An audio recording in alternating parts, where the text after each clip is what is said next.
The sky burned orange and red as another bomb fell on the capital. Ambassador Telos stood in the ruins of what was once a beautiful government building. His gray skin was covered in dust. His 4 eyes were tired from days without sleep. Around him, his people ran through the streets, screaming, crying, trying to find shelter that no longer existed. They had come 3 weeks ago. Their massive black ships had filled the sky like a swarm of insects. The fleet, small but proud, had tried to fight. They lasted 6 hours. Now those ships were nothing but burning metal floating in orbit. Telos walked slowly to the communications room. The ceiling had a hole in it. Wires hung down like dead vines. But the main transmitter still worked. It was old technology, something their ancestors had built long ago. It could send messages across the stars. He sat down and began to type. His thin fingers shook as he wrote the words. It was a distress call, a plea for help. He was sending it to the Galactic Council, the great gathering of species that was supposed to keep peace in the galaxy. Telos knew what would happen. He had seen it before with other conquered worlds. The Council would receive the message. They would have a meeting. They would talk about how sad the situation was. Then they would send a letter expressing their deep concern. Nothing more. The Empire was too powerful. No one wanted to anger them. But still, Telos sent the message. It was all he could do. The message said simple things. Their world was dying. Their people were being killed. They needed help, any help from anyone. He pressed the send button and watched the signal disappear into the darkness of space. Then he put his head in his hands and waited for nothing to come. 340 light-years away, Earth floated peacefully in its corner of the galaxy. Humans had only discovered faster-than-light travel 50 years ago. They were new to the galactic community. Many older species looked at them like adults look at noisy children. Humans were too young, too aggressive, too strange. On the military carrier Indomitable, Captain Park was drinking coffee in his quarters when his communication officer called him to the bridge. Was a tall man with short black hair and calm eyes. He had been a soldier for 20 years. He had seen many things, but what he saw on the screen that night was new. The message from the Pleaded on the main display. The translation was rough, but the meaning was clear. Someone was dying. Someone needed help. Watched the message 3 times. He looked at the star charts. That was far away. Earth had never made contact with them before. They were strangers. But they were strangers who were asking for help. Picked up his communicator and called Admiral at Earth Command. Was an older woman with gray hair and sharp eyes. She had led the Earth Defense Fleet for 15 years. She had turned a small collection of ships into a real military force. When told her about the message, she was quiet for a long moment. "How bad is it?" she asked. "Bad," said. "They say the Empire has taken their world. They say their fleet is destroyed. They are asking anyone to help." Thought about this. The Empire was known even to humans. They were conquerors. They had ruled their sector of space for 300 years. They took what they wanted and killed anyone who resisted. The Galactic Council always looked the other way. "The Council will not help them," said. It was not a question. "No," agreed. "They never do." Another long silence. Then spoke again, and her voice was hard like iron. "Then we will." Within 1 hour, Admiral called an emergency meeting. Military leaders from around Earth joined by video. She showed them the message. She showed them the data about She showed them what they had done to other worlds they conquered. The images were terrible. Slavery. Death camps. Entire populations worked until they died. "We have 2 choices," said to the gathered leaders. "We can do nothing. We can be like the Council and send thoughts and prayers, or we can be something different, something better." The vote was not close. Humanity chose to be something better. Within 6 hours, the first expeditionary fleet began to prepare. 12 warships, 4 carriers, 80,000 soldiers. Engineers worked through the night to load supplies. Pilots ran to their fighters. Soldiers said goodbye to their families. Stood on the bridge of the Indomitable and watched his fleet come together. He felt proud. He felt scared. He felt alive. Before they left, he sent a reply to the distress signal. The message was short, just 4 words. "Hold on, we're coming." On the Ambassador Telos received the reply. He stared at it for a long time. He read it again and again. He did not understand. No one ever came. No one ever helped. This had to be a mistake, a translation error, some kind of cruel joke. He showed the message to his assistant, a young female named. "What does this mean?" he asked. Looked at the message. She looked at Telos. Her eyes were wide with confusion. "I think," she said slowly, "it means someone is coming to help us." Telos shook his head. That was impossible. That was not how the galaxy worked. But far away, human ships began to move. Their engines glowed blue in the darkness. Their weapons were loaded. Their soldiers were ready. Earth had heard a cry for help, and Earth always answered. The patrol fleet floated lazily above the. There were 15 ships in total. Big, black, covered in spikes and weapons. They looked like insects made of metal. They did not expect trouble. They never expected trouble. They had conquered this world easily. They were weak. The galaxy was afraid. Everything was normal. Commander Vex stood on the bridge of the flagship. He was 8 feet tall with hard black skin and 6 arms. His eyes glowed red in the dim light. He was bored. Occupation duty was boring. He wanted to fight someone, but there was no one left to fight. Then the alarm started screaming. Vex looked at the sensors. Something was coming out of faster than light travel. Something big, multiple signatures, many ships. "Who is it?" he demanded. His sensor officer looked confused. "Unknown, Commander. The ship designs do not match any species in our database." Vex felt something he had not felt in a very long time. Curiosity. Who would be stupid enough to come here? Who would dare to challenge the Empire?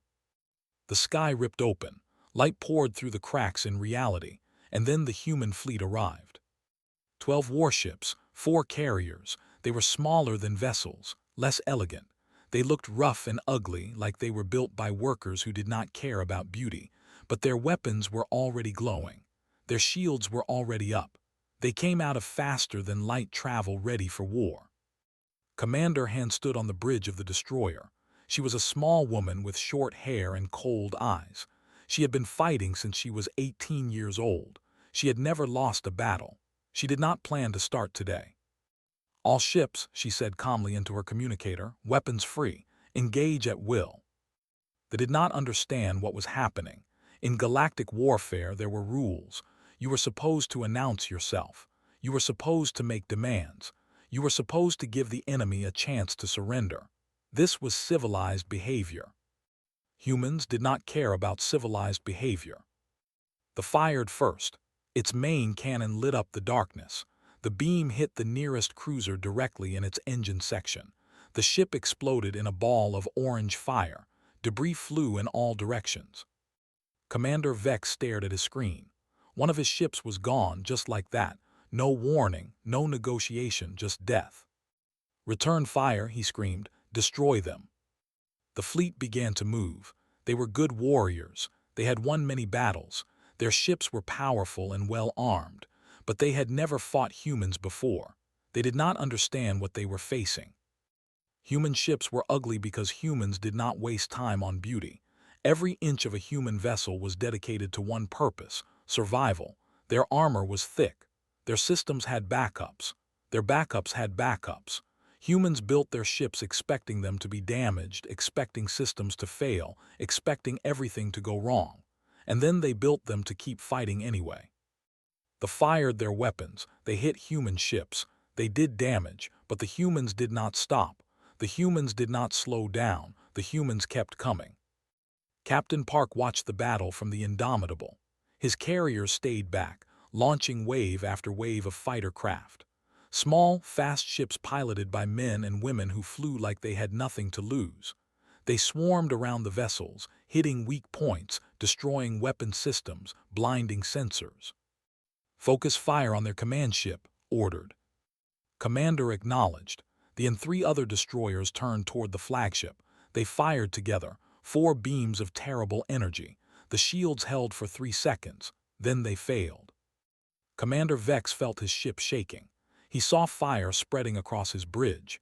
He tried to give orders, but his communication system was dead. He tried to move, but his legs were broken. He lay on the floor of his dying ship and wondered who these creatures were, who fought like this, who attacked without warning, without mercy, without hesitation. The flagship exploded. Commander Vex died still asking questions he would never get answered. The battle lasted 40 minutes. When it was over, all 15 ships were destroyed. The human fleet had lost 2 fighters and 1 destroyer was badly damaged. It was not a battle. It was a message. On the surface of the people looked up at the sky. They had expected to see the same black ships that had killed their hope. Instead, they saw fire. They saw explosions. They saw the impossible. Ambassador Telos ran to the communications room. The old transmitter was receiving a signal. A voice spoke in rough, translated. "This is Captain Park of the United Earth Defense Fleet.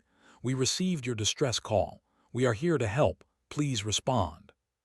Telos picked up the communicator. His hands were shaking badly. His voice came out as a whisper.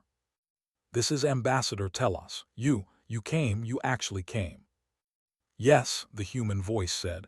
There was no pride in it, no boasting, just a simple statement of fact.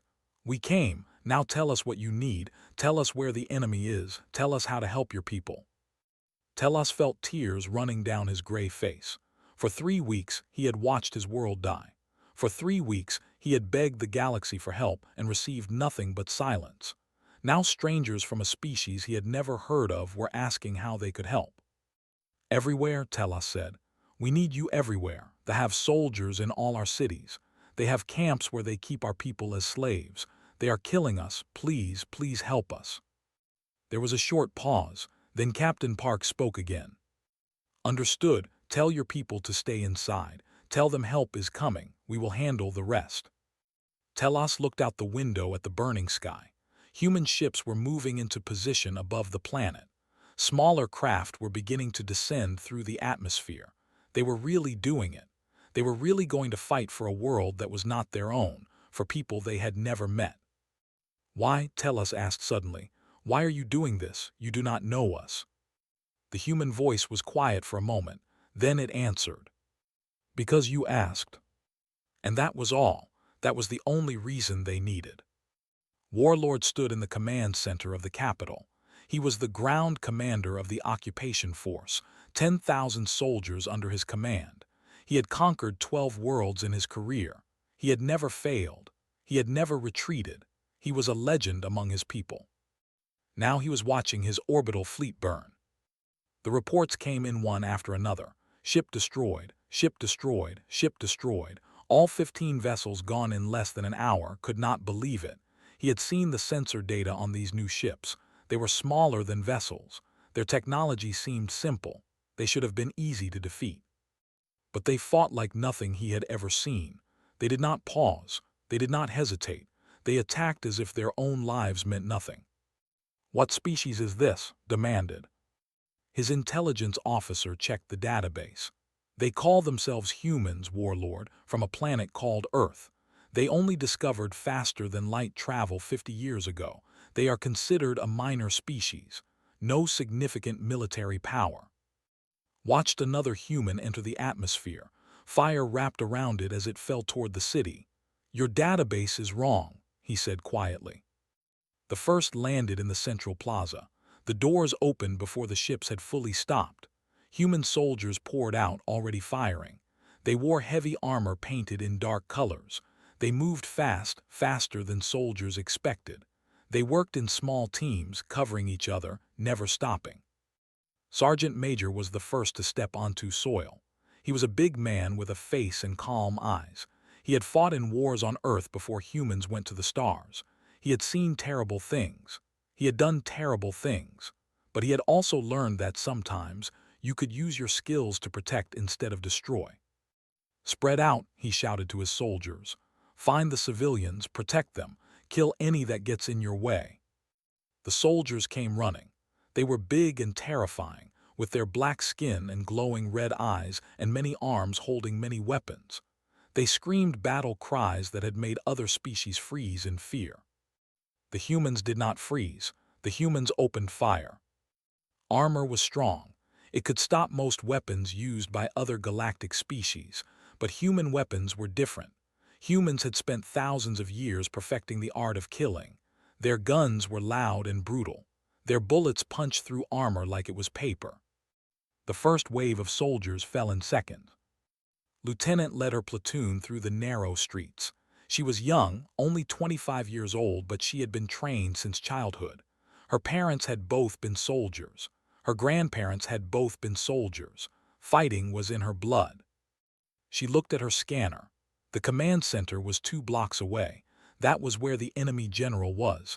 That was where the orders were coming from. "We are going to take that building," she told her soldiers. "Fast and hard, no stopping, no mercy, understood?" Her soldiers nodded. They understood perfectly. In the command center, Warlord received reports of human soldiers advancing through the city. He could not understand their tactics. They were not establishing defensive positions. They were not waiting for reinforcements. They were simply attacking, pushing forward, killing everything in their path. "They must run out of ammunition soon," one of his officers said hopefully. They did not run out of ammunition. Lieutenant and her platoon reached the command center. The building was heavily guarded. 50 soldiers stood around it. Heavy weapons pointed at every entrance. It would take hours to break through those defenses using normal tactics. Did not use normal tactics. "Grenades," she said, "all of them now." 20 human soldiers threw grenades at the same time. The explosions were massive. Fire and smoke filled the street. The guards stumbled, blinded and confused. The humans charged through the smoke. They moved like ghosts, appearing suddenly, killing quickly, disappearing again. They tried to fight back, but they could not see their enemy. They could only feel bullets hitting their bodies. Kicked open the door to the command center. Warlord stood in the middle of the room, surrounded by his remaining officers. He raised his weapon. Shot him 3 times before he could fire, once in the chest, once in the arm, once in the head. The greatest general of his generation fell to the floor and did not move. The battle for the capital lasted 11 minutes. When it was over, Sergeant Major walked through the streets. Civilians were coming out of their hiding places. They looked at the human soldiers with wide, unbelieving eyes. Some of them were crying. Some of them fell to their knees. Some of them simply stood still, unable to understand what had happened. A young child walked up to. She was small, with gray skin and 4 eyes filled with tears. She held a broken doll in her thin arms. "Are you here to help us?" she asked in a tiny voice. Knelt down so he was at her level. He smiled, and for a moment his face looked kind. "Yes," he said, "we are here to help. You are safe now." The child stared at him. Then she reached out and touched his armored hand. She had never seen a human before. She had never heard of Earth. But somehow she understood that this stranger had come across the stars to save her. "Thank you," she whispered. Captain Park landed in the plaza an hour later. He walked through the ruins of the city with Ambassador Telos beside him. The diplomat was still in shock. He kept looking at the human soldiers who were now helping civilians, giving them food and medicine, protecting them from any remaining forces. "I do not understand," Telos said for the 10th time. "You came here, you fought for us, your people died for us. Why, we are nothing to you, we are strangers." Stopped walking. He looked at Telos with serious eyes. "Where I come from," he said, "we have a belief. When someone asks for help, you help them. It does not matter if you know them. It does not matter if it is hard. It does not matter if it is dangerous. You help because it is right. You help because someday you might need help too. You help because that is what good people do." Telos was silent for a long moment. In all his years as a diplomat, dealing with dozens of species, he had never heard anyone say something like this. The galaxy did not work this way. The galaxy was cruel and cold and selfish. But maybe, he thought, it did not have to be. "Thank you," Telos said, and he meant it more than he had ever meant anything in his life.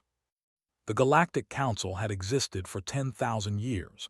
It was the greatest gathering of species in known space. Representatives from hundreds of worlds met in a massive station floating in neutral territory. They discussed trade. They made treaties. They kept the peace. But mostly, they protected themselves. The news of the liberation spread fast. Every species in the galaxy heard about it. A new species called humans had answered a distress call. They had destroyed an occupation fleet. They had freed a conquered world. They had done what no one else would do. The council was not happy about this. High Counselor, an ancient being with silver skin and too many eyes, called an emergency session. Representatives from every major power attended. The Empire sent their most aggressive diplomat. They were angry. They wanted revenge. "This is an act of war," the representative growled. He was a massive creature, even bigger than the soldiers. His name was Overlord. "These humans attacked our ships without warning. They killed our soldiers. They stole our property." "Property?" someone asked. "You mean the people?" "Yes," said without shame. "They belong to us by right of conquest. We demand that the humans return them. We demand payment for our destroyed ships. We demand that Earth submit to authority." The council murmured. This was the normal way of things. When a small power angered a big power, the small power apologized. They paid. They submitted. That was how the galaxy worked. Then the doors opened, and Ambassador Shin walked in. She was a small woman in her 50s. She had gray hair pulled back in a simple style. She wore a plain dark uniform with no decorations. She looked like someone's grandmother. She looked harmless. She was not harmless. Had spent 30 years in diplomacy. She had ended 3 civil wars on Earth.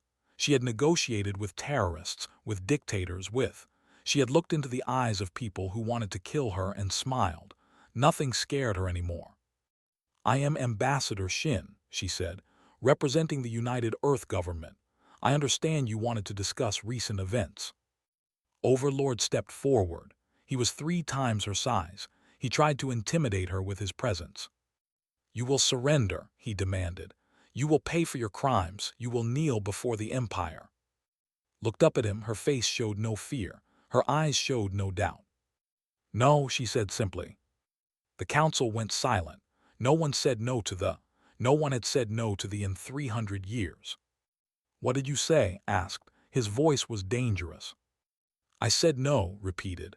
"We will not surrender. We will not pay. We will not kneel." They asked for help. We helped them. If you have a problem with that, you can file a complaint. "This is madness," another council member shouted. "You cannot ignore the rules of galactic society. There are procedures. There are protocols. You cannot simply attack another power because they conquered a primitive world." Turned to face the council. Her voice was calm but carried through the entire chamber. "Let me explain something to you. On Earth we have a history, a long history. We spent thousands of years hurting each other. We had wars that killed millions. We had slavery. We had genocide. We did terrible things to our own people." She paused. Every eye in the chamber was on her. "And then we learned. We learned that power without compassion is evil. We learned that looking away from suffering makes you part of the problem. We learned that the only thing necessary for evil to win is for good people to do nothing." She looked directly at Overlord. "We decided to stop doing nothing. They asked for help. We helped. If that upsets your empire, if that disrupts your business of conquest and slavery, I have 2 words for you." Another pause. The tension in the room was unbearable. "Too bad." Roared with anger. "You will regret this. The Empire will crush your insignificant world. We will burn your cities. We will enslave your people. You have made an enemy you cannot defeat." At that exact moment, a message arrived at the council station. The Second Fleet of the United Earth Defense Fleet had just arrived. 47 warships. They were positioned outside council space, not close enough to threaten, just close enough to be seen. Admiral sent a simple message to the council. "We are here to ensure the safety of our ambassador. Please continue your discussion." The council members looked at the sensor data. 47 human ships. After seeing what 12 had done to the occupation force, no one wanted to test what 47 could do.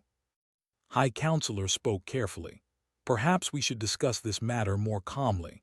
Ambassador Shin, what exactly does Earth want?" Smiled. It was not a warm smile. "We want very little. We want to exist peacefully. We want to trade fairly. We want to be left alone, but we also want something else. We want the galaxy to understand a simple fact. When someone cries for help, we will answer. When the weak are attacked by the strong, we will defend them. When empires try to enslave innocent people, we will stop them. This is against all galactic tradition, another counselor protested weakly. Then Maybe said, galactic tradition needs to change. She turned and walked toward the door. At the entrance, she stopped and looked back. One more thing. We heard about slave markets in the outer systems. We heard about pirates attacking refugee ships. We heard about other empires doing what to do. We are paying attention now. We are listening for distress calls. Her voice became cold.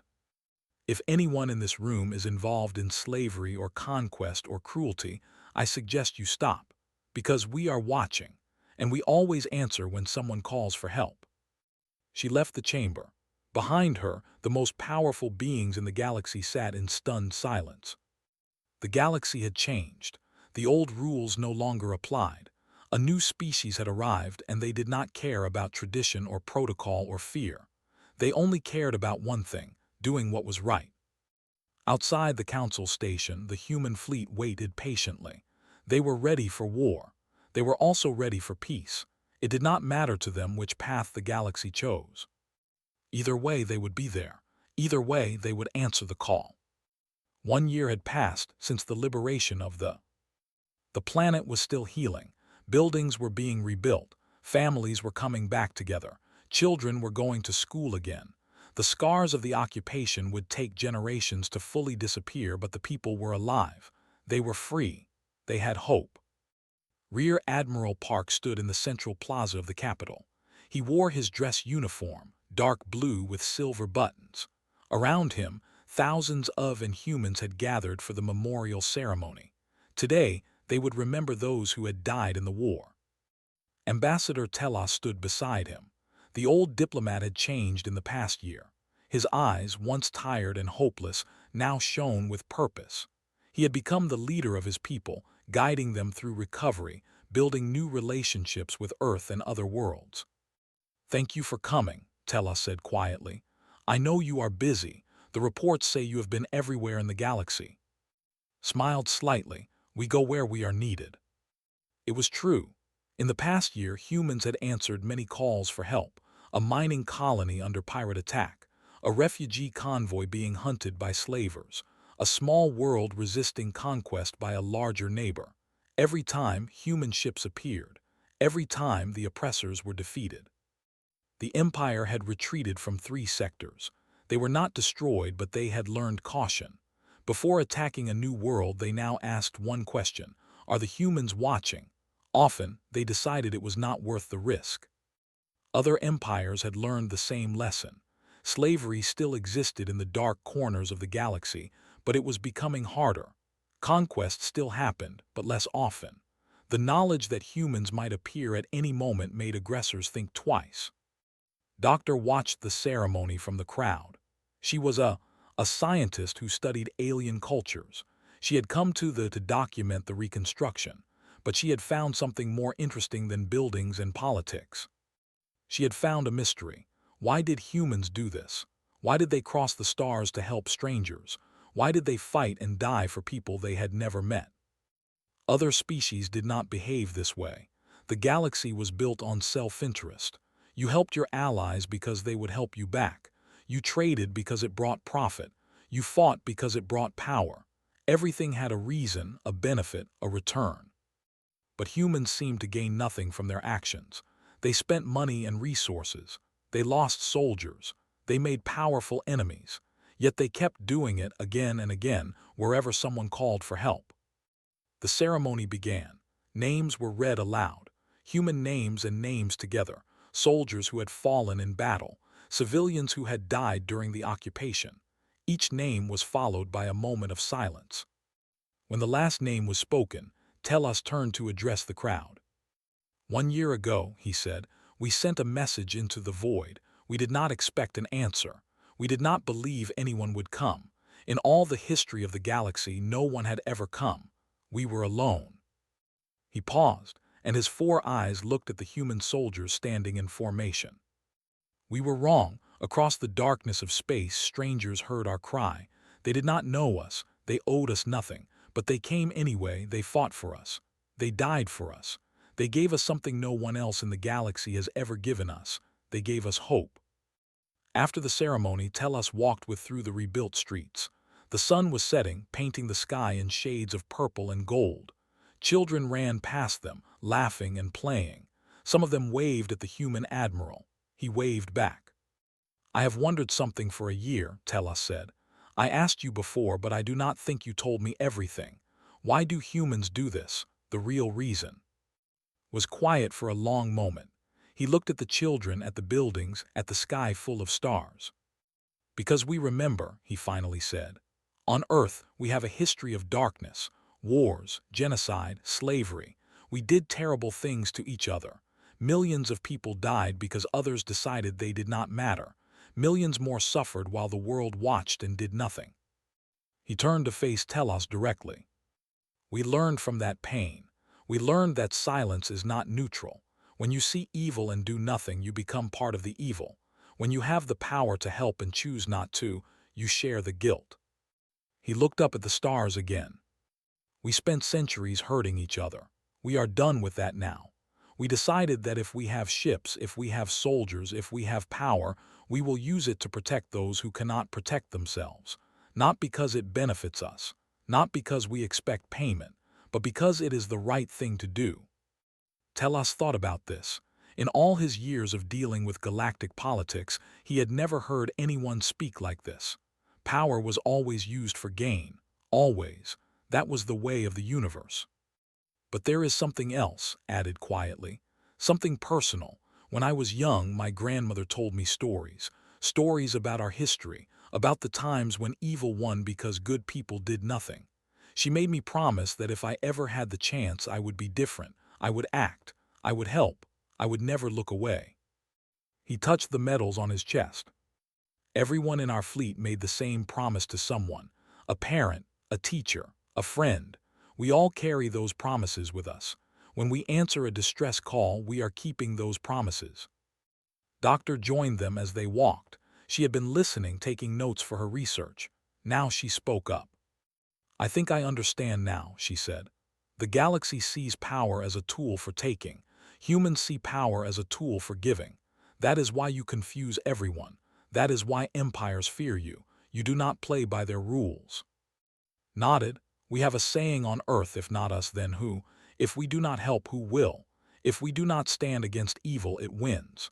The galaxy accepted that for 10,000 years. We refuse to accept it. Far away on a small moon orbiting a dying star, a desperate species huddled in failing shelters. Their sun was collapsing. Their ships were broken. They had sent a distress call days ago, expecting nothing. The reply came in the middle of the night.